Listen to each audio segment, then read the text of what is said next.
Bueno, hermanos, hola, ¿qué tal? Buenas tardes.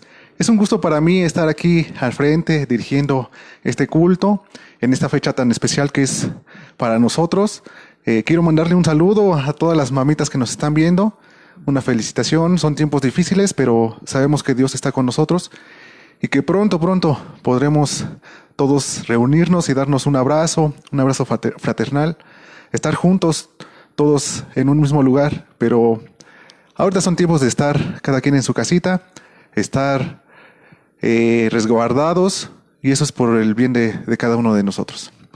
Quiero darles la bienvenida el día de hoy a este culto, el culto del 10 de mayo del 2020. Y bueno, quisiera iniciar con una oración para que nos pongamos en manos de Dios y así Dios nos guíe. Vamos a orar, hermanos. Padre bendito, en este día te damos gracias, Dios, porque hemos visto tu misericordia y tu poder. Gracias, Padre bendito, porque el día de hoy tú nos permites estar aquí reunidos. Aunque sea por internet, estemos un poco separados, Padre bendito, en distancia, pero en corazones estamos unidos.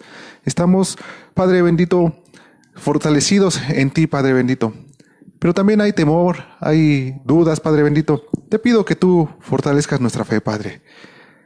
Hemos escuchado de personas que han padecido, que han fallecido, Padre bendito. Te pido a ti, Padre bendito, que esté fortalecida en ti. Con la prueba tú nos das la salida, Padre bendito.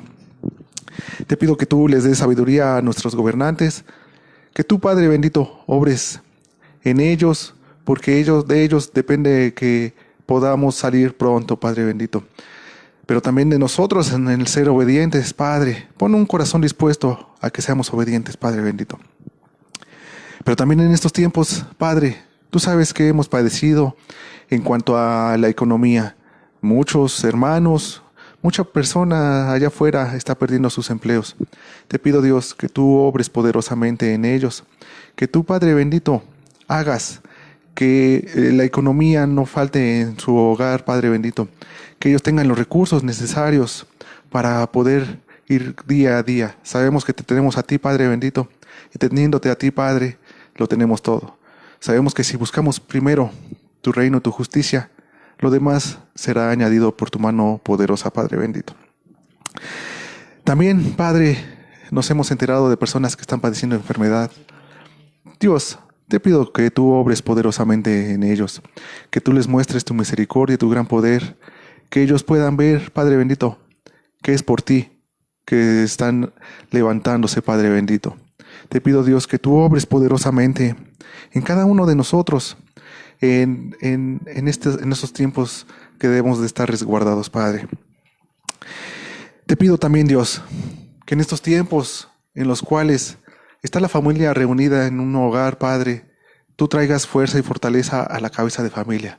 Te pido que tú le des sabiduría, porque de esta cabeza de familia, es la responsabilidad de que ellos te conozcan más y más. Darles esa sabiduría para guiarlos, Padre bendito. Que ellos puedan, Padre bendito, guiar a su familia en tus caminos y que ellos puedan obrar de acuerdo a lo que has establecido en tu palabra. Sabemos que muchas familias están padeciendo violencia ahorita. Te pido, Dios, que tú pongas paz, Padre bendito, en esos hogares. Pero, ¿cómo van a tener paz si no te conocen, Padre bendito? Por eso te pido que a nosotros nos des sabiduría también para ir y hablar de tu palabra. Te pido que tú sigas ayudándonos, Padre bendito. Que tú, Padre, sigas obrando poderosamente en cada uno de nuestros hogares. Te pido también, Padre bendito, por el pastor Román, que el día de hoy está resguardado en su casa, Padre bendito. Sabemos que está bien, pero Padre, te pido, Dios, que tú le des sabiduría, que tú le des tranquilidad, Padre bendito, que tú también lo resguardes, Padre, porque él en su trabajo se expone.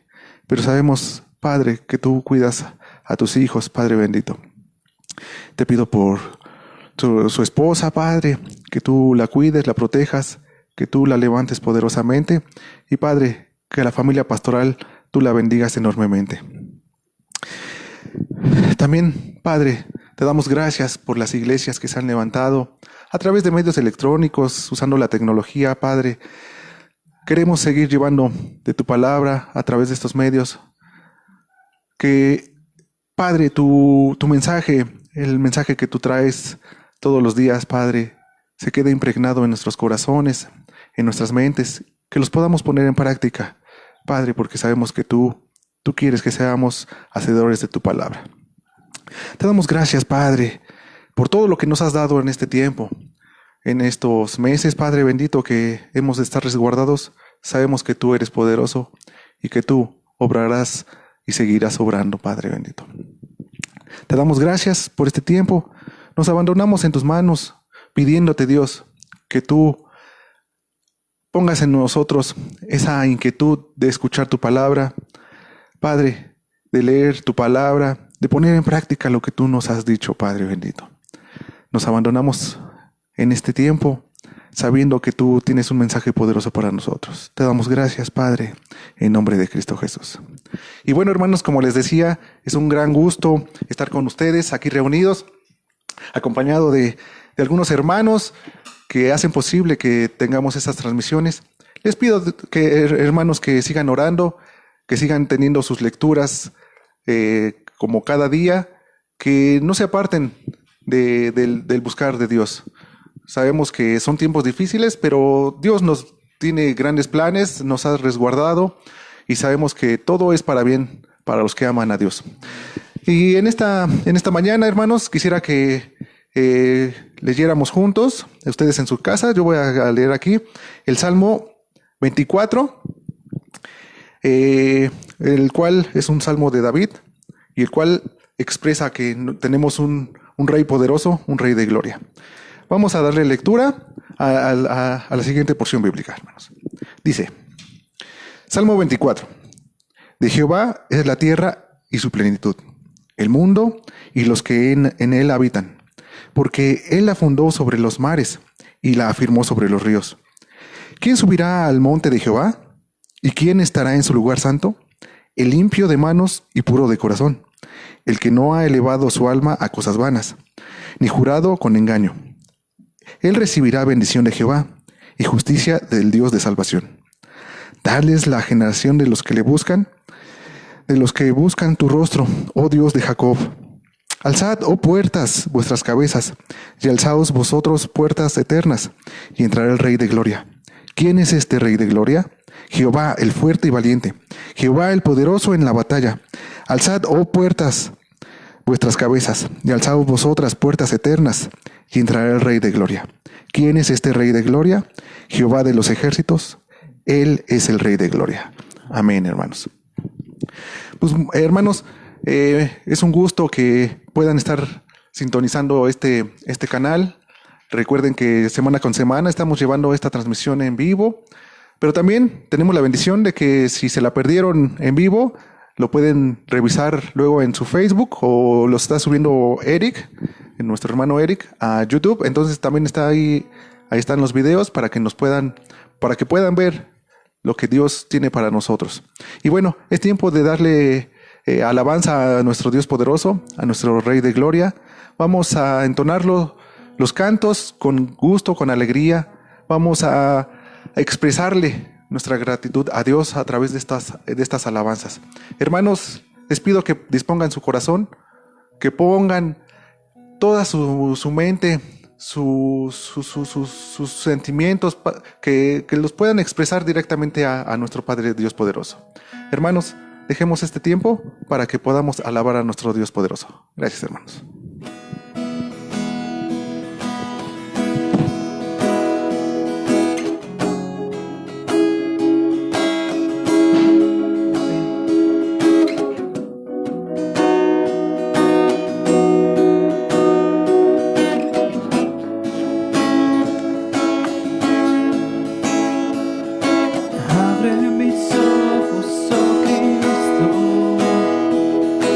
Abre mis ojos,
Abre mis ojos, te pido, yo quiero verte,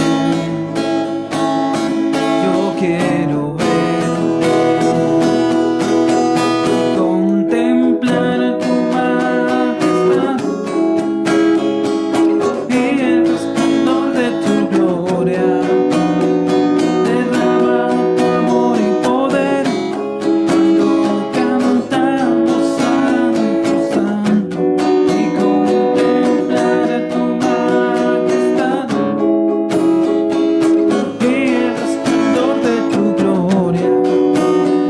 Derrama tu amor y poder cuando cantamos santo, santo,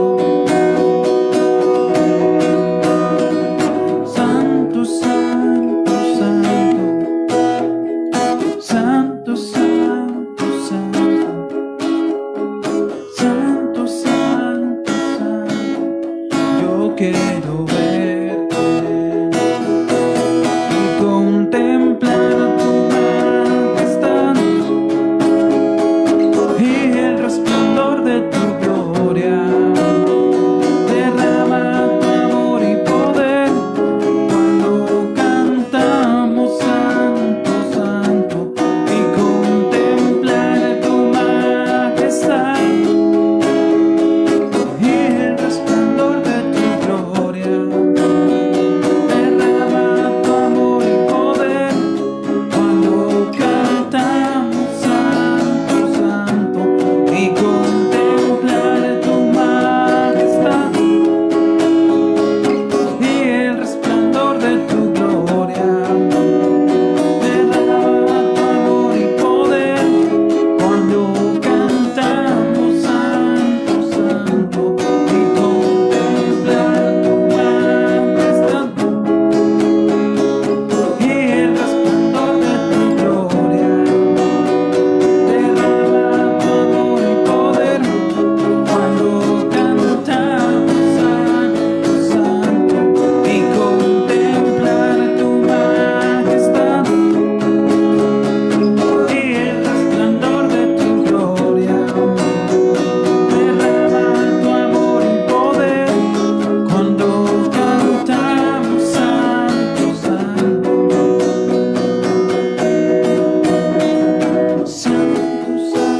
santo, santo, santo, santo, santo, santo, yo quiero verte. Santo, santo, santo, santo, santo, santo, santo, santo, yo quiero verte. Santo, santo, santo,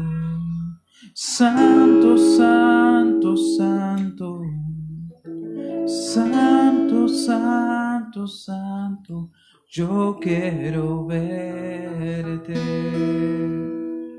Santo, santo, santo, santo, santo, santo, santo, santo, santo, yo quiero verte. Y esta es una de las oraciones que tenemos como iglesia, que nosotros podamos contemplar al Señor en cada una de las palabras cuando leemos la Escritura. Cuando oramos podamos contemplar un poco de la gloria de Dios, ¿verdad? Porque nadie puede ver a Dios. Pero en la medida de lo posible, en alguna cantidad, la gloria de Dios es revelada, ¿no? Directamente no podemos ver a Dios porque Él es tan santo y tan puro, pero nuestra oración es que Él abra los ojos de nuestro entendimiento, dice Efesios 1, 14 al 23, que es una oración que Pablo hacía por la iglesia y que nosotros seguimos haciendo, que Dios abra nuestros ojos espirituales para contemplarle su santidad, para contemplarle cuán majestuoso es.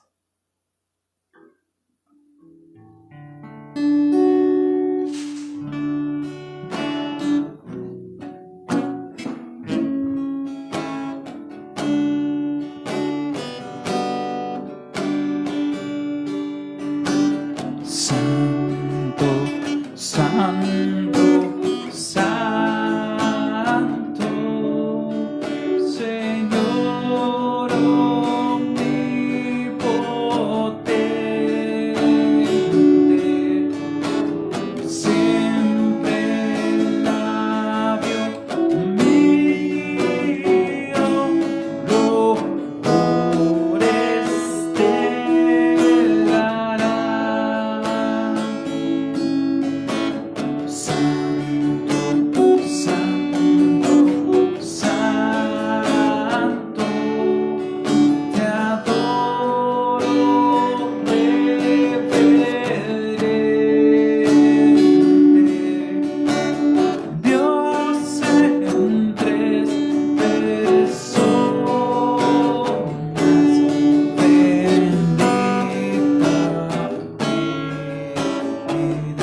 siempre el labio mío loores te dará. Santo, santo, santo, te adoro reverente. Dios en tres personas, bendita Trinidad. Dios en tres personas, bendita Trinidad. Dios en tres personas, bendita Trinidad. Señor, nos dejamos en ti, Padre, en tu santidad, Señor. Y como leíamos a través del Salmo, ¿quién entrará al monte de Dios? ¿Quién entrará, Señor? El de manos limpias, el de corazón puro, el que no ha elevado su corazón a la vanidad. Y te ruego con todo mi corazón que podamos contemplarte, que en cierta medida tu gloria sea nuestro entendimiento iluminado con tu gloria para contemplar tu santidad, para contemplar lo grandioso que eres, lo puro que eres, Señor, y cómo deseas que nosotros seamos delante de ti, Señor. Dice tu palabra, sed santos como yo soy santo, y tenemos para contigo, mi Dios, el más alto estándar de santidad. Te pido con todo mi corazón que en esta tarde, Señor, a través de tu palabra sea revelada, sea iluminado nuestro corazón para seguir en pos de ti, para actuar delante de ti. Nuestras vidas sean trastocadas por tu santidad y podamos reflejar esa santidad en nuestras vidas, en nuestro accionar diario, Señor. Grandiosa santidad y pureza y temible. Te adoramos reverentemente. En el nombre de Jesús. Amén.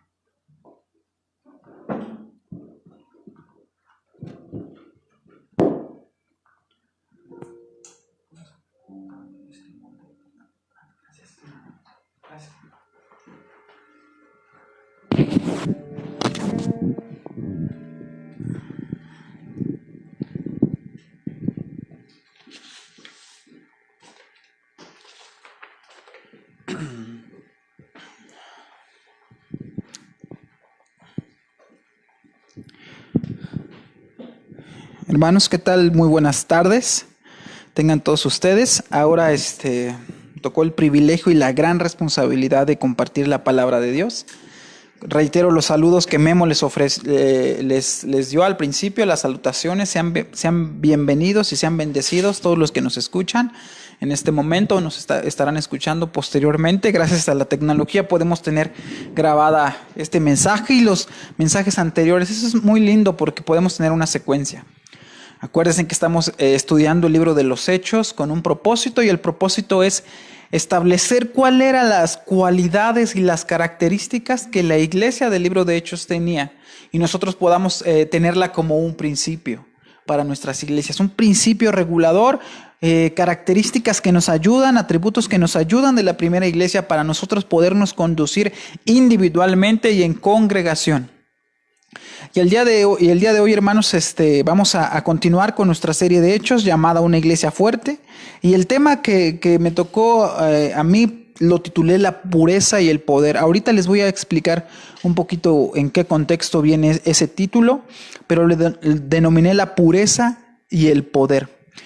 Este tema tiene su base en Hechos capítulo 5, del verso 12 al 16, concretamente esos 4 versículos, pero vamos a hacer un poquito de regreso hacia el capítulo al capítulo 4 para entender el contexto, qué es lo que estamos viendo aquí.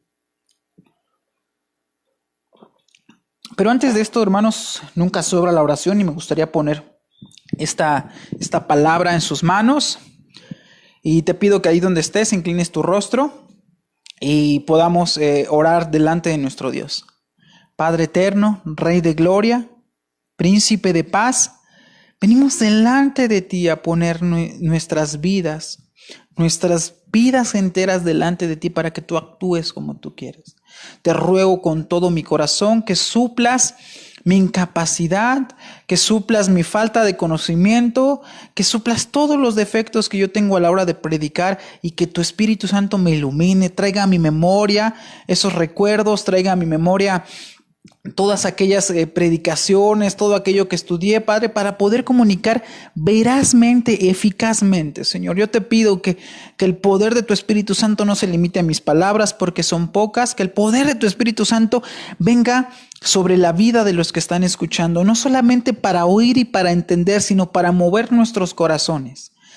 Necesitamos el poder del Espíritu Santo y rogamos que venga sobre nosotros y sobre los que estamos escuchando.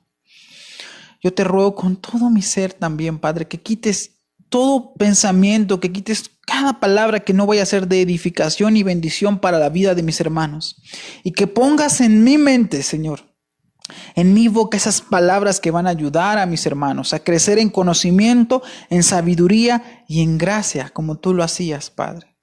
Ponemos esta palabra y este servicio en tus manos, sabiendo que si no solamente serían palabras al aire, solamente sería un discurso que se lo lleva el viento, pero sabemos que por el poder de tu Espíritu y a través de tu palabra puede ser aterrizado y sembrado en nuestros corazones con poder. En el nombre de Jesús, nos encomendamos y nos dejamos a tu voluntad. Amén. Hermanos, y ahora sí vamos a entrar en materia.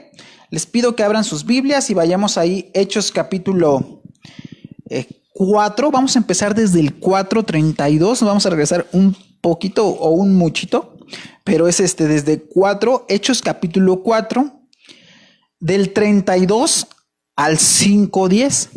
Pero les voy a pedir algo. Les voy a pedir, ya lo leímos en secuencias anteriores, en predicaciones anteriores, y yo lo traje en una versión que se llama Nueva Traducción Viviente. Quiero que me pongan atención, por favor, en lo que voy a decir, y después lo pueden revisar en sus casas. A partir de los versículos 11, es decir, Hechos 5, 11 al 16, vamos a leerlo ya en la Reina Valera. Hay que todos tienen la Reina Valera. Entonces vamos a leer entonces Hechos 4:32 y al 5:10. Se los voy a leer en la Nueva Traducción Viviente para entrar en contexto. Y dice así: todos los creyentes estaban unidos de corazón y en espíritu. Consideraban que sus posesiones no eran propias, así que compartían todo lo que tenían. Los apóstoles daban testimonio con poder de la resurrección del Señor Jesús, y la gran bendición de Dios estaba sobre todos ellos. Y no había necesitados entre ellos, porque los que tenían terrenos o casas los vendían y llevaban el dinero a los pies de los apóstoles, para que ellos dieran a los que pasaban necesidad. Por ejemplo, había un tal José, a quien los apóstoles le pusieron el sobrenombre Bernabé, que significa el hijo de ánimo. Él pertenecía a la tribu de Leví y era oriundo de la isla de Chipre. Vendió un campo que tenía y llevó el dinero a los apóstoles. Entramos a Hechos capítulo 5, versículo 1 de la Nueva Traducción Viviente. Había cierto hombre llamado Ananías. O sea, en contraposición de Bernabé, también había un hombre llamado Ananías, quien junto con su esposa Zafira vendió una propiedad y llevó solo una parte del dinero a los apóstoles, pero afirmó que era la suma total de la venta. Con el consentimiento de su esposa, se quedó con el resto del dinero. Entonces Pedro le dijo a Ananías: ¿por qué has permitido que Satanás llenara tu corazón? Le mentiste al Espíritu Santo y te quedaste con una parte del dinero. La decisión de vender o no la propiedad fue tuya. Y después de venderla, el dinero también era tuyo para regalarlo o no. ¿Cómo pudiste hacer algo así? No nos mentiste a nosotros, sino a Dios. En cuanto a Ananías oyó estas palabras, cayó al suelo y murió. Todos los que se enteraron de lo sucedido quedaron aterrados. Después unos muchachos se levantaron, lo envolvieron en una sábana, lo sacaron y lo enterraron. Como 3 horas más tarde, entró su esposa sin saber lo que había pasado. Pedro le preguntó: ¿fue este todo el dinero que tú y tu esposo recibieron por la venta de su terreno? Sí, contestó ella, ese fue el precio. Y Pedro le dijo: ¿cómo pudieron ustedes dos siquiera pensar en conspirar para poner a prueba el Espíritu del Señor de esta manera? Los jóvenes que entraron a tu esposo están justo afuera de la puerta. Ellos también te sacarán cargando a ti. Al instante ella cayó al suelo y murió.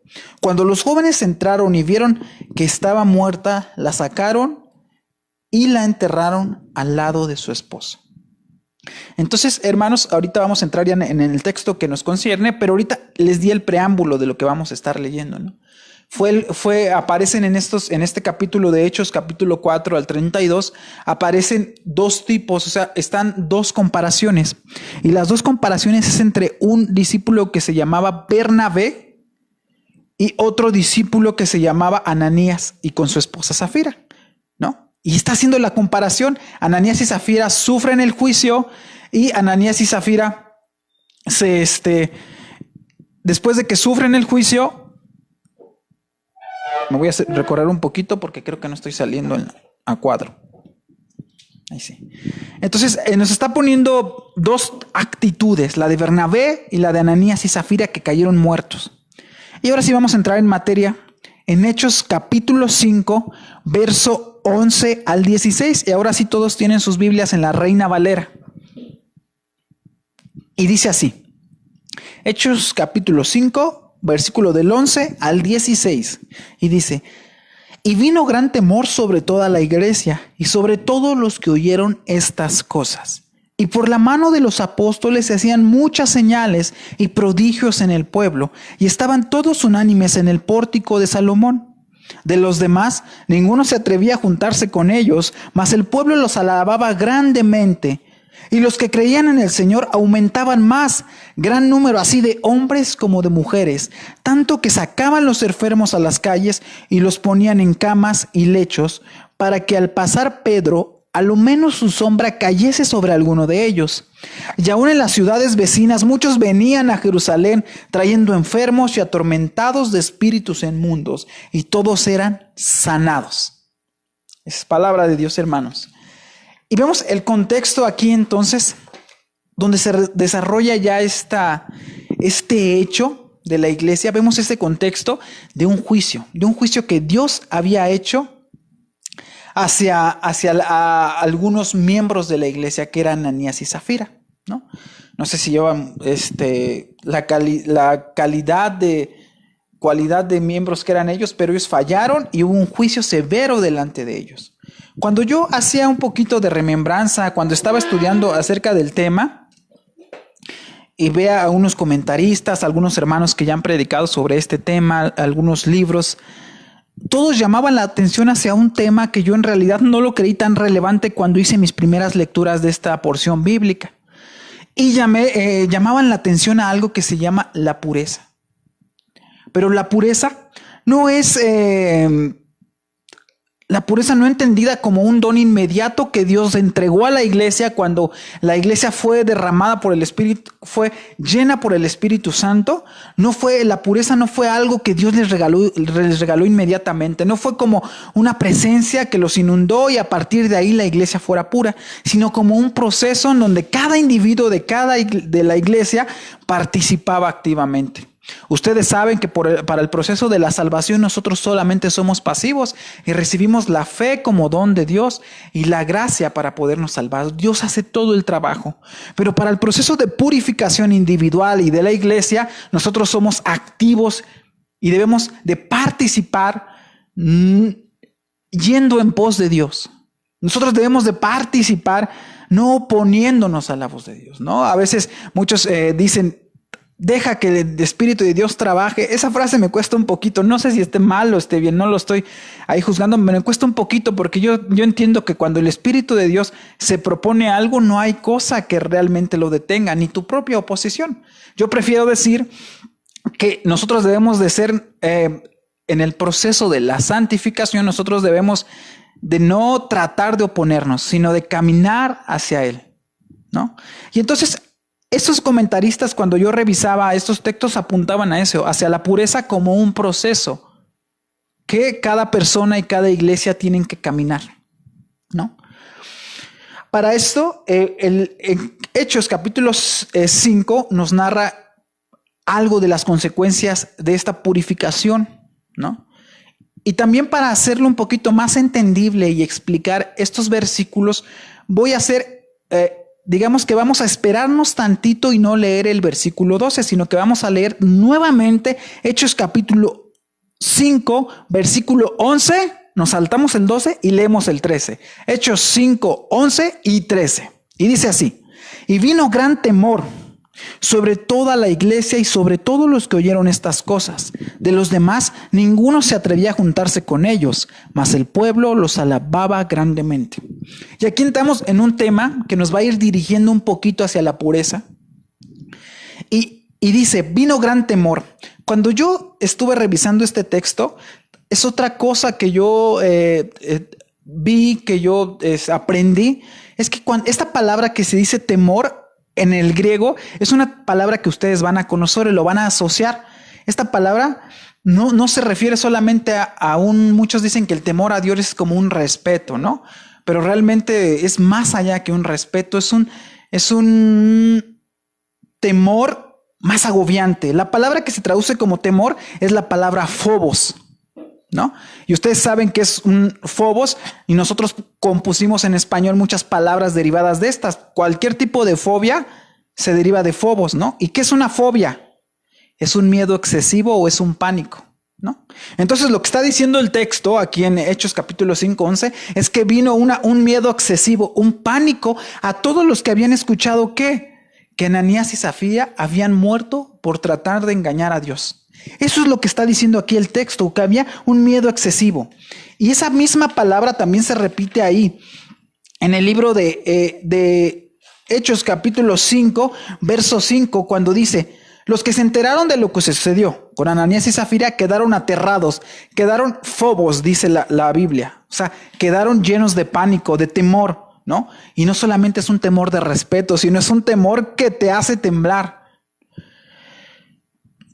El rápido juicio de Ananías y de Zafira alertó primeramente, dice el texto, a los de la Biblia, a los de la iglesia, a los que estaban en la congregación. A ellos los alertó, el temor vino sobre ellos. ¿Por qué? Porque descubría realmente cómo Dios era severo en el juicio. El autor de Hebreos nos da una ilustración acerca de este temor y dice ahí en Hebreos 12, 28 al 29. Así que recibiendo nosotros un reino inconmovible, tengamos gratitud y mediante ella sirvamos a Dios, agradándole con temor y reverencia, porque nuestro Dios es fuego consumidor, ¿no? Y esta es la misma especie de terror que tuvieron aquellos que escucharon la disciplina que había hecho Dios con Ananías y con Zafira. La palabra aquí en Hebreos también, cuando dice agradándole con temor, la palabra original quiere decir con pavor. Imagínense qué diferente concepto a veces tenemos, porque pensamos que tenerle temor a Dios es tenerle un respeto solamente.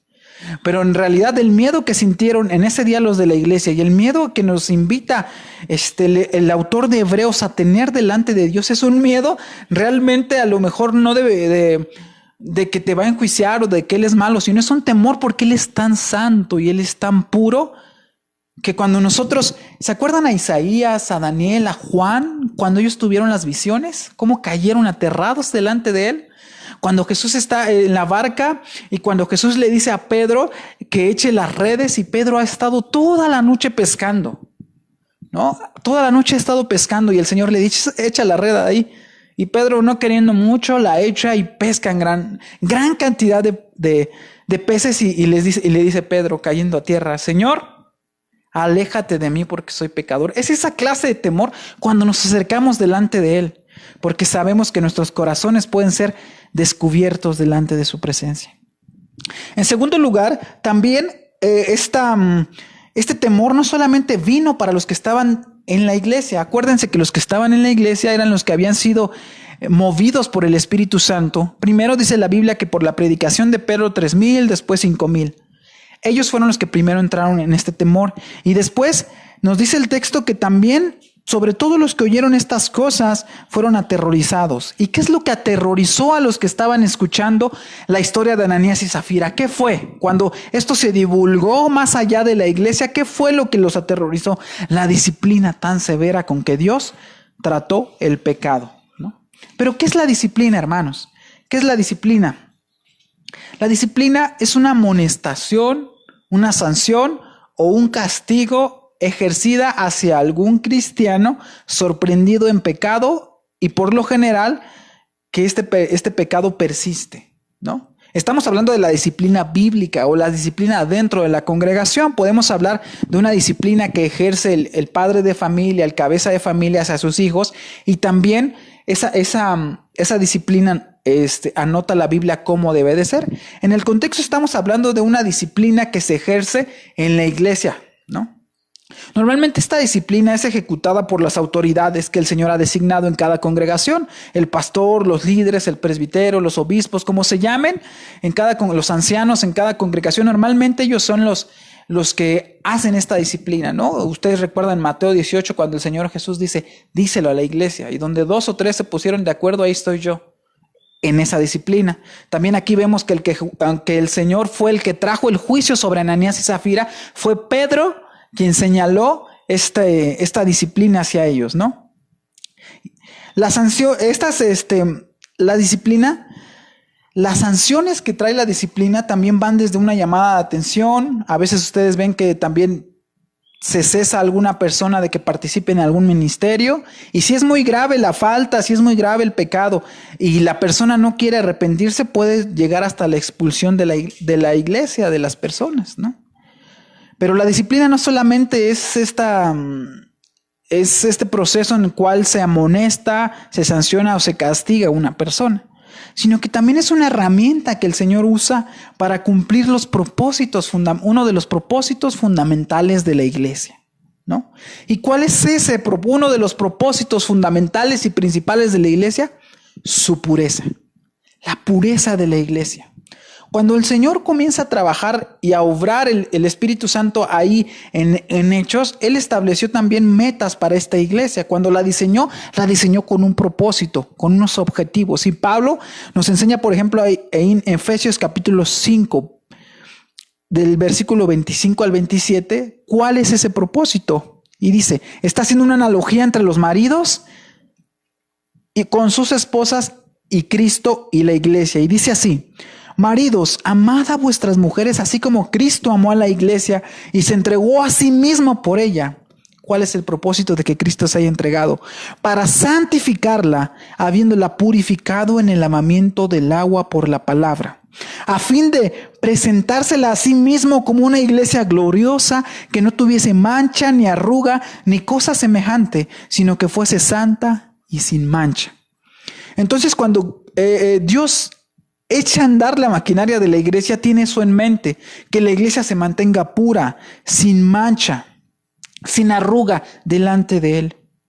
Y para eso entonces el Señor designó también una serie de elementos, de herramientas que van a servir para que la iglesia camine en esa dirección, para que la iglesia se alinee a la voluntad de Él. Y uno de esos elementos podemos llamar muchos, pero es la palabra de Dios que purifica, que santifica. Otro de ellos son las persecuciones, las enfermedades, las pruebas y la disciplina. Todas ellas fomentan la pureza dentro de la iglesia. ¿Por qué, hermanos? Porque ustedes han visto, inclusive en la experiencia personal, que cuando una persona a veces sufre persecución, sufre alguna enfermedad, alguna prueba, o es disciplinado por Dios o por la iglesia, ¿qué pasa? Se alejan de la iglesia, ¿no? Se alejan de la iglesia. Y entonces es como una especie de embudo que va haciendo el Señor para concentrar a los que realmente quieren buscarle. Esta costumbre de tratar tan severamente con el pecado por parte de Dios a través de sus siervos ayuda a mantener a la iglesia santa y pura.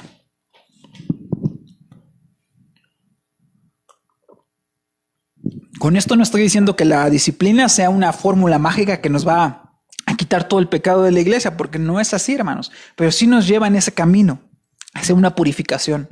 Hay pecados, hermano, escandalosos y groseros que son vistos por todos los hermanos, que son vistos inclusive por personas que no se congregan y deben ser sancionados en la iglesia. Es la instrucción bíblica, deben de ser disciplinados. Pero también hay pecados secretos que cada uno de nosotros conocemos. Hay pecados secretos que nos agobian y esos pecados Dios los juzgó. En el caso de Ananías y Zafira, acuérdense que el Espíritu Santo reveló a Pedro lo que habían hecho. Y era algo secreto, no solamente entre ellos lo sabían, entre los esposos, pero Dios reveló. Y Dios ha tratado severamente con eso. Cuando la iglesia quiere ser contaminada por los pecados, Dios ha tratado muy severamente. A lo largo de toda la historia bíblica nosotros podemos ver ese patrón. ¿Se acuerdan de la historia de Acán en el Antiguo Testamento, ahí en el libro de Samuel? ¿No? ¿Qué dice? Esa historia es muy parecida a lo que pasó con Ananías y Zafira. ¿Por qué? Porque entra la codicia. Pero fíjense qué es lo que pasó. Ahí en el 2 de Samuel, capítulo 6, dice, voy a leerles nada más el resumen, no voy a leer toda la historia, pero lo que pasa es que van a pelear los israelitas contra Jericó. ¿Y qué es Jericó? Jericó es una ciudad amurallada, es una fortaleza. Entonces tienen miedo y van a pelear y Dios les da instrucciones de qué hacer para poder vencer Jericó. Dios les da esas instrucciones. Pero dentro de esas instrucciones y antes de que la ciudad de Jericó sea tomada, les dice que no se queden con ninguna cosa de plata, de oro, ni de bronce, ni de hierro, porque eso va a ser sagrado y va a tener que ser puesto en los tesoros de Dios, ¿no? En lo que van a reservar para el Señor, tienen que ser puestos, pero Israel desobedeció. Había un hombre que se infiltró y cuando ellos tomaron Jericó, ese hombre que se infiltró robó algunas cosas valiosas que iban a pertenecer al tesoro del Señor. Ese nombre se llamaba Acán. Y robó esas cosas. Pero nadie sabía que había robado esas cosas. ¿No? Nadie sabía que había robado esas cosas. Entonces, después de que ellos Israel conquista Jericó y esa ciudad tan fuerte y amurallada que parecía complicada de tomar, van a pelear contra un pueblo que se llama Ai. Ese es un pueblo pequeño que para ellos en ese momento les daba risa porque habían derrotado la gran fortaleza y ahora iban a pelear contra un niño, ¿no? En el sentido militar. Y van a pelear esa batalla y pierden. ¡Oh, qué sorpresa! Josué se sorprende, el líder de los israelitas se sorprende y consulta al Señor y le dice, Señor, pero ¿qué pasa? ¿Qué pasa? Y el Señor le dice, hay pecado en Israel. Junta a todas las tribus y yo te voy a mostrar quién pecó, parecido a la historia de Ananías y Zafira, ¿no? Entonces se juntan todas las tribus de Israel y el Señor muestra quién pecó. Y Acán había tomado plata, un manto y una barra de oro. Los había tomado, había robado, eso le pertenecía al Señor y él lo había escondido. Nadie sabía, era secreto y Dios reveló. Entonces cuando Josué se da cuenta y Dios le muestra que es Acán el que había robado, manda a traer a Acán junto con lo que se había robado, la plata, el manto y la barra de oro. También tomaron a sus hijos, a hijas, a su ganado, sus asnos, sus ovejas, sus cabras, su carpa y todo lo que él tenía y los llevaron al valle de Acor. Josué le preguntó, ¿por qué nos has traído esta desgracia aquí al pueblo? Ahora el Señor te traerá desgracia a ti. Entonces todos los israelitas apedrearon a Acán y a su familia y quemaron sus cuerpos. Imagínense qué juicio tan severo y tan terrible. Por lo mismo que había hecho Ananías y Zafira, trataban de engañar dentro de la iglesia, dentro del pueblo de Dios, trataban de engañar al mismo Dios. Un juicio terrible, ser apedreados, ¿no? Qué falta de amor. Después también el juicio severo de Dios cayó con Nadab y Abiú, los hijos de Aarón, cuando trataron de ofrecer un fuego que no les correspondía, un fuego extraño, ahí en Levítico 10. Cuando Usa también están transportando el arca y Usa quiere agarrar el arca porque se va a caer. ¿Y qué es lo que pasa? Muere. Y Ananías y Zafira en Hechos capítulo 5 también murieron. Y después en Primera de Corintios capítulo 11, cuando nos está hablando de la cena del Señor, ¿qué dice que pasó? Dice que había muchos enfermos y debilitados y muchos duermen. Esa palabra de duermen es un eufemismo porque realmente lo que quiere decir es que muchos murieron. ¿A causa de qué? De que tomaban indignamente la cena del Señor. Entonces vemos que es un patrón, que Dios juzga severamente a aquellos que quieren engañarlo dentro del pueblo de Dios, dentro de la iglesia. Dios juzga ese pecado. La disciplina es una clave, es esencial porque purifica a la iglesia y también sirve como filtro para alejar a los frívolos, a los curiosos, ¿no? Aquellos que están divagando entre me acerco o no me acerco a la iglesia, o entre aquellos que quieren venir a la iglesia para obtener un beneficio. Dice Martin Lloyd-Jones comentando acerca de esto: la gran preocupación de las epístolas del Nuevo Testamento no está en el tamaño, en la cantidad de miembros de una iglesia, sino en la pureza de la iglesia. Ese debe de ser uno de los objetivos que a veces lo olvidamos, y la iglesia está tan concentrada en atraer nuevos creyentes y evangelizar, que es propósito, sí, pero se olvida de uno de los propósitos principales: la pureza dentro de la iglesia. Como veremos posteriormente cuando leamos Hechos 5, capítulo 16, venían muchos cojos físicos, muchos que no podían caminar, que tenían algún malestar, alguna enfermedad. Y los cojos físicos eran atraídos por el poder del Espíritu Santo a través de los apóstoles. Pero los cojos espirituales eran repelidos por esa severa disciplina. No querían juntarse con ellos, ¿no? ¿Quién es un cojo espiritual? Y yo encontré esto ahí de un hermano que no encontré la cita, es anónimo, pero dice así: un cojo espiritual hace un paso bien y un paso mal. Un día vive en el espíritu y otro día se goza en la carne. El domingo es santo y el lunes es pecador. En otras palabras, el cojo espiritual es el que quiere agradar a Dios, pero a la vez no quiere quedar mal con el diablo, ¿no? Y desgraciadamente a veces nos pasa así, y así era el caso de Ananías y Zafira. Querían quedarse con algo, pero también quedar bien con la iglesia, ¿no? Y entonces la misma disciplina que hubo adentro de la iglesia atrajo a aquellos que querían ser sanados, que querían ser liberados, pero rechazaba y repelía a aquellos que estaban indecisos, aquellos que no querían mostrar su corazón. Dice el versículo 13 de 5:11: de los demás ninguno se atrevía a juntarse con ellos, mas el pueblo los alababa grandemente. Cuando habla acerca de los demás se refiere a los incrédulos, a los que no estaban dispuestos a someter a prueba sus corazones, ¿no? Y querían seguir alejados de Dios, o preferían seguir alejados de Dios. Porque imagínense que el Espíritu Santo hoy revelara a los pastores eso, ¿no? Y vamos llegando a la iglesia y de repente el pastor nos saluda y nos dice: mentiroso. El Señor me revela que tú eres adúltero. El Señor me revela que tú eres un grosero. El Señor me revela que tú eres un chismoso. ¿Cómo nos pondríamos?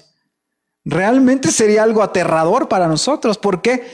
Porque no hemos trabajado en ese aspecto de la santificación. No. Aquellas personas que eran repelidos, que no querían acercarse a la iglesia, de los demás ninguno se atrevía a juntarse con ellos, eran aquellos que aman las tinieblas. Dice Juan 3, 20 y 21, dice así: todos los que hacen el mal odian la luz y se niegan a acercarse a ella, porque temen que sus pecados queden al descubierto. Pero los que hacen lo correcto se acercan a la luz para que otros puedan ver que están haciendo lo que Dios quiere, ¿no? Comentando acerca de esos textos, dice C.S. Lewis: si buscas una religión que te haga sentir cómodo, yo ciertamente no te recomiendo el cristianismo. MacArthur, comentando acerca de esto también: muchos de los que se acercan a la puerta se alejan de ella después de averiguar el costo. ¿Cuál es el costo? La mortificación del pecado, la muerte al yo. Ese es el costo de seguir a Cristo. Por eso, de los demás nadie quería acercarse. ¿Por qué? Porque nadie quería que su corazón fuera revelado delante de Dios y que nos expusieran. Porque delante de la iglesia o de algunos hermanos podemos dar apariencias, pero delante de Dios Nadie puede engañar a Dios. Y tenían miedo de que Dios descubriera sus corazones. Una disciplina bien ejercida dentro de la iglesia trae unos efectos benéficos a la iglesia. Trae unos efectos que son muy benéficos a la iglesia.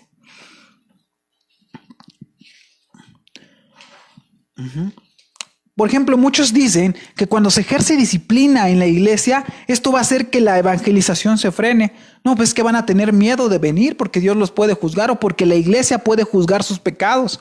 Pero realmente cuando nosotros contemplamos Hechos capítulo 5, 14 en el mismo contexto, dice, y los que creían en el Señor aumentaban más, gran número, así como de hombres y mujeres. Entonces, cuando nosotros pensamos que aplicando la disciplina bíblica vamos a ahuyentar a las personas, en realidad lo que vamos a hacer es que vamos a atraer a aquellos que quieran cambiar sus vidas y ser libres, ¿no? Otra de las objeciones que aparece, estamos en un tiempo muy complicado, es una generación de cristal, ¿no? Ahora la gente de todo se ofende, la gente de todo dice que está mal, que es muy severo, que es inflexible. Y la disciplina cae en ese contexto, porque podría parecer que Dios es muy severo e inflexible. O sea, Dios, ¿por qué no puede soportar un pecadito? Iglesia, ¿por qué no puede soportar un pecadito? Y entonces en ese sentido se levantan muchas objeciones y se levantan muchas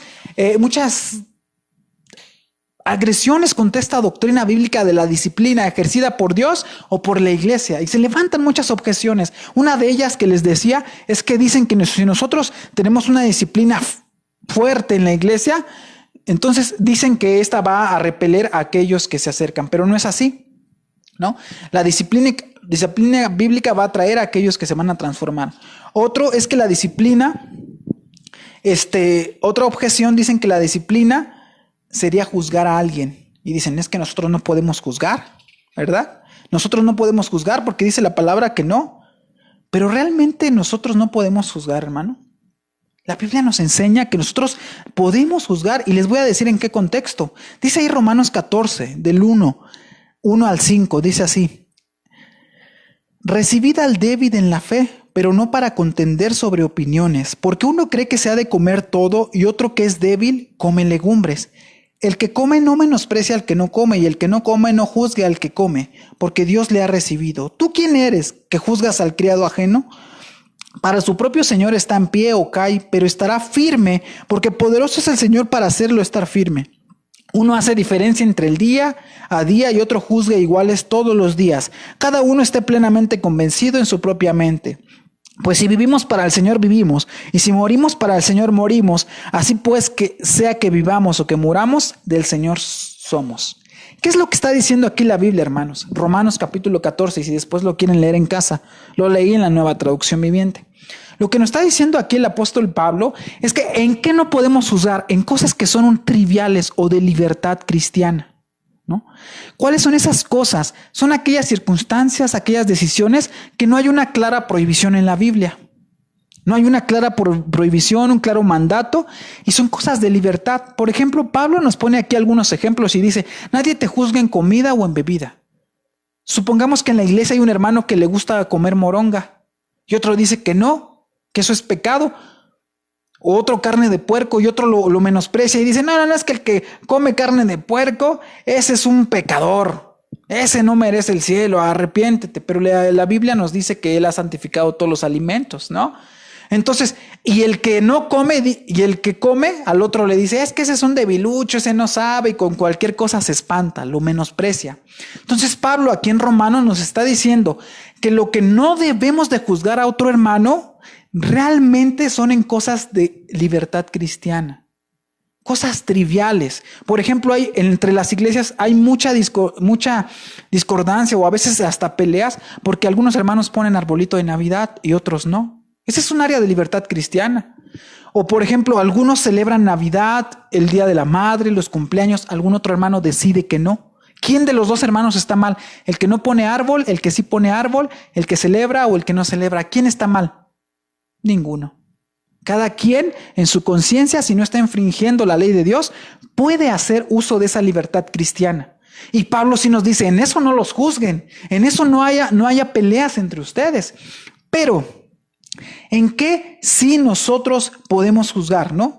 Otra de las objeciones que se levantan es, pero ¿cómo podemos nosotros juzgar a otros? ¿Cómo podemos nosotros condenar a otros, no?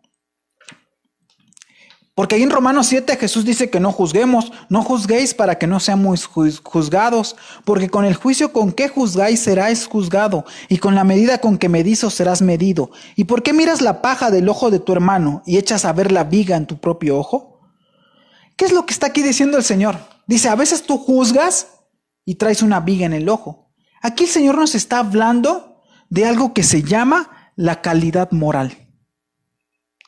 En ese sentido, ¿qué es la calidad moral, hermano? Es que tú te mantienes íntegro en una área. Imagínense que yo soy un tomador empedernido, aunque se me diga cristiano, y voy con otro y le digo que no tome, ¿no? Imagínense que yo quiero en la iglesia dar consejería para matrimonios y llevo 4 matrimonios fallidos, ¿no? O yo quiero decirle a un hermano que no diga alguna grosería y yo soy un lépero y alburero de primera. Entonces lo que está diciendo Jesús es que cuando nosotros nos acerquemos a un hermano para juzgarlo, debemos de tener primero integridad en eso que vamos a juzgar al hermano. Si nosotros no tenemos integridad en eso, la verdad que ni te acerques, porque no va a ser de bendición, porque el hermano te puede decir, ¿tú qué me vas a decir si realmente eres peor de lo que me estás diciendo? Entonces nosotros tenemos que cultivar la santidad, y si vamos a juzgar a un hermano en que está pecando, debemos de ser en ese aspecto íntegros. No podemos ser perfectos, pero podemos ser íntegros y caminar hacia la santidad, ¿no? Fíjense, este texto quita todos esos argumentos que dicen de los que no podemos juzgar, y dice 1 Corintios 5, 12 y 13. Primera carta a los Corintios, capítulo 5, 12 y 13. Y dice así.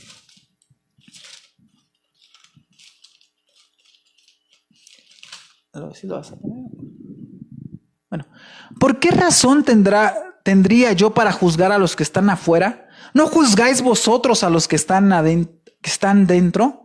Porque a los que están afuera Dios juzgará. Quitad pues a ese perverso de entre vosotros. En la Nueva Traducción Viviente.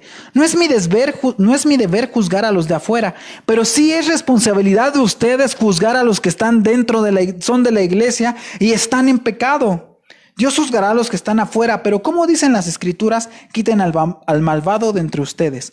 Entonces, hermanos, repito, muchos acerca de la disciplina dicen que no podemos juzgar al hermano. En cosas triviales y de libertad no podemos, pero en cosas de pecado ni siquiera se nos está diciendo que no, sino que hazlo, juzga a tu hermano en pecado.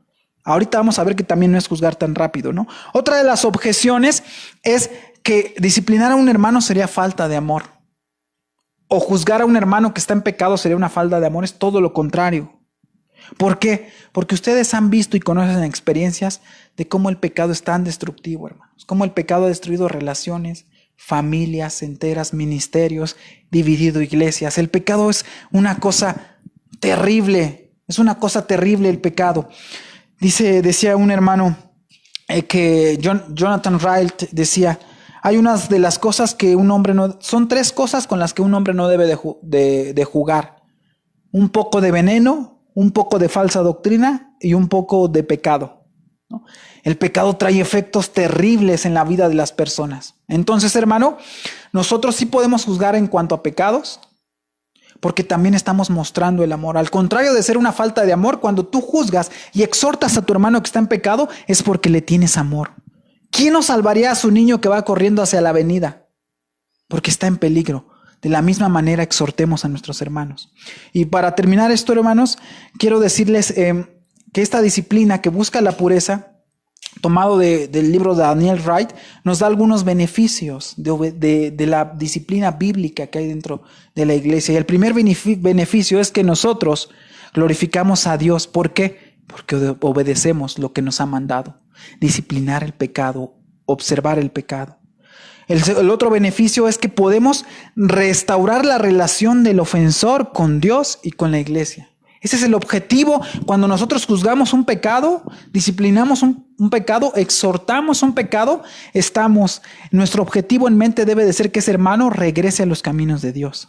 Y es tarea de todos vigilar ese propósito. Otro beneficio es que aleja a los hipócritas y atrae a la iglesia a los sinceros. Otro es que mantiene la pureza de la congregación. Conserva el buen testimonio para Cristo. Imagínense, porque hay muchas que te dicen, ¿tú vas a esa iglesia?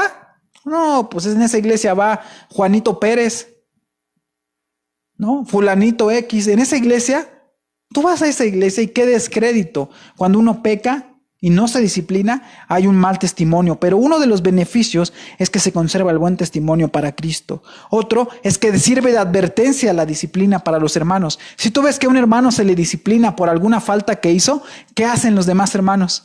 Pues temen ser disciplinados. Entonces sirve también para eso.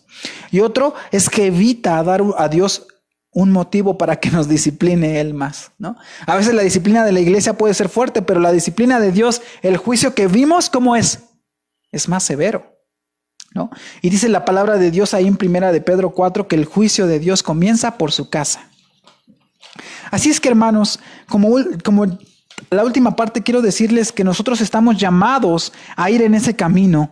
La iglesia debe de ir hoy en esa dirección y creer en los frutos de la disciplina de parte de Dios y de la iglesia. Por amor a los hermanos, tenemos que estar al pendiente de cómo conducen sus vidas. Y si vemos un pecado, ir con ellos y decirle, hermano, estás en pecado. Hermano, alíñate. ¿Y cuál es la forma correcta? Aunque esto pareciera muy severo y falta de amor, en realidad nosotros debemos de ir con el hermano con una actitud diferente, una actitud de compasión. No de arrogancia, no de que nosotros somos mejores y no fallamos en eso, sino teniendo en mente el objetivo de hacer volver al hermano al camino del Señor. No debemos de tener en mente enjuiciarlo en el sentido, tú eres un pecador y te vas a ir al infierno. No, sino tener compasión. No querer lastimar al hermano ni condenarlo, sino querer que su vida espiritual sea levantada por el bien de él, de la familia y de la iglesia. Debemos exhortar de una manera dulce, tierna, primeramente, y en algunos casos que Dios nos dé sabiduría para ser también fuertes con algunos hermanos. Por último, hermano, les quiero pedir esto, y que si ustedes saben de alguna persona de la congregación, yo se los pido por la iglesia Vida Nueva, pero si ustedes conocen otra congregación será otro cantar, porque ahí no tengo mucha injerencia. Pero aquí, como hermano de ustedes, si ustedes conocen un hermano que está practicando pecado dentro de nuestra iglesia, exhórtenlo por bien de él, de su alma, de su familia y de nuestra iglesia. Yo les pido que trabajemos todo en eso. Dios ha establecido un propósito para la iglesia, y es que esta iglesia se mantenga pura, y nosotros debemos de caminar en esa dirección. Porque ten por seguro también aquella persona que no quiere recibir la disciplina, que aunque la iglesia no se dé cuenta, Dios va a juzgar. Y Dios juzga y trae disciplina, y disciplina fuerte y severa. Acerquémonos con ese temor delante de Dios. Sirvamos a Dios con ese temor, sabiendo que Él es santo y conoce nuestros corazones. Quiero terminar con esta frase de William MacDonald que dice así: no basta con escuchar un sermón y luego marcharse diciendo, ¡qué mensaje tan maravilloso! ¿Cuánto he aprendido? Lo apropiado es preguntarse, ¿qué haré con ese mensaje que he escuchado? Que Dios les bendiga, hermanos.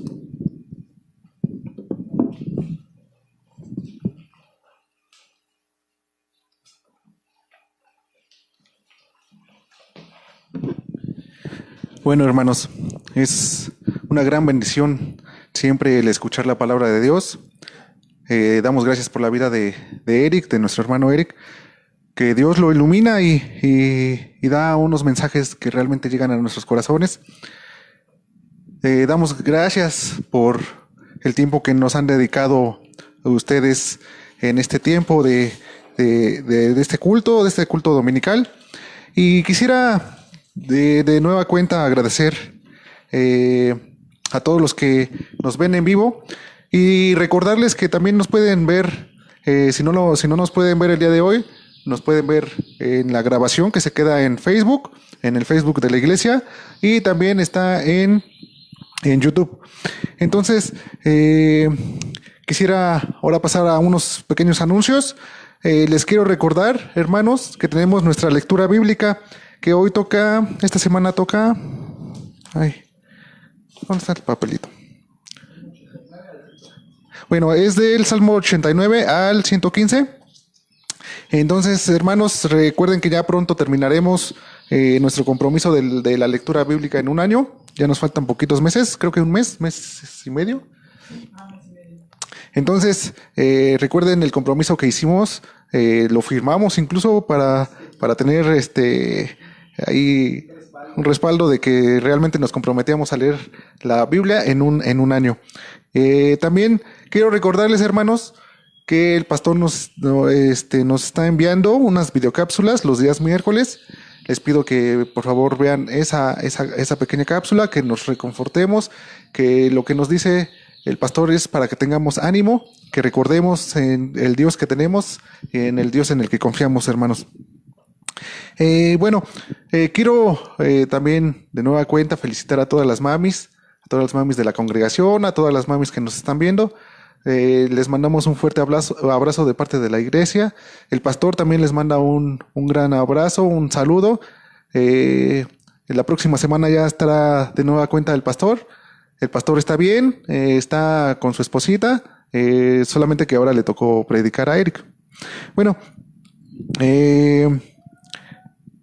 vamos a orar, hermanos, para terminar este tiempo de culto, este tiempo. Vamos a ponernos en manos de Dios, vamos a recordar toda esta semana lo que se nos habló el día de hoy, vamos a recordar de esa integridad que debemos de tener como hermanos, vamos a recordar de esa santidad que vamos trabajando día a día en nuestras vidas y vamos, hermanos, a recordar en nuestra mente, en nuestro corazón, todo lo que se nos ha hablado para seguir siendo una iglesia fuerte como Dios quiere que lo seamos. Hermanos, vamos a orar, vamos a dar gracias a Dios por este tiempo. Vamos a orar, hermanos. Padre bendito, te damos gracias, Padre, por el mensaje que tú nos has dado. Gracias por utilizar a Eric, Padre bendito, para hablarnos a nuestros corazones. Te pido, Dios, que tú obres en cada una de las personas que escuchan este mensaje, que podamos ser obedientes a tu palabra, que podamos poner nuestras vidas en tus manos, podamos poner nuestra actitud a tus órdenes, Padre bendito, que podamos ser gente obediente, personas que te amen y te alaben, que te obedezcan. Padre, cambia nuestros corazones, pon en nuestra mente ese deseo y ese anhelo de obedecer a tu palabra. Te pido, Dios, también que tú sigas obrando, Padre bendito, todo lo que viene de esta semana, que tú sigas obrando en nuestras vidas, que tú sigas ayudándonos como lo has hecho hasta el día de hoy. Gracias, Padre bendito, porque aunque hay escasez, hay muchas necesidades, tú las has suplido, Padre bendito. Te pido, Dios, por todas estas familias que están padeciendo, que tú sigas obrando, Padre bendito, que a todos nos sigas ayudando como lo has hecho hasta el día de hoy, porque tú eres bueno, Padre bendito, y tus misericordias son nuevas todos los días. Te damos gracias, Padre. Te damos gracias, Padre, también por todas las mamás. Tú mandaste a nuestras madres, Padre bendito, para hacer de gran bendición en nuestras vidas. Ellas nos cuidan, nos alimentan, nos llevan por el buen camino, Padre bendito. Te pido, oh Dios, que tú sigas obrando de forma poderosa en sus vidas de cada una de las mamitas de nuestras iglesias, para que les sigas dando fuerza y fortaleza. Porque en estos tiempos, Padre bendito, en el cual la juventud se rebela, la sociedad no hace caso de tu palabra, Padre, tú has levantado a mujeres fuertes y poderosas en esta tu iglesia. Padre, te damos gracias, Dios, por todo lo que has hecho en nuestras vidas y nos abandonamos en tus manos sabiendo que tú tienes el control de todo y que, Padre, tú vas a ayudarnos día con día. Te damos gracias, Padre, te agradecemos y nos abandonamos en ti. Gracias en nombre de Cristo Jesús. Amén.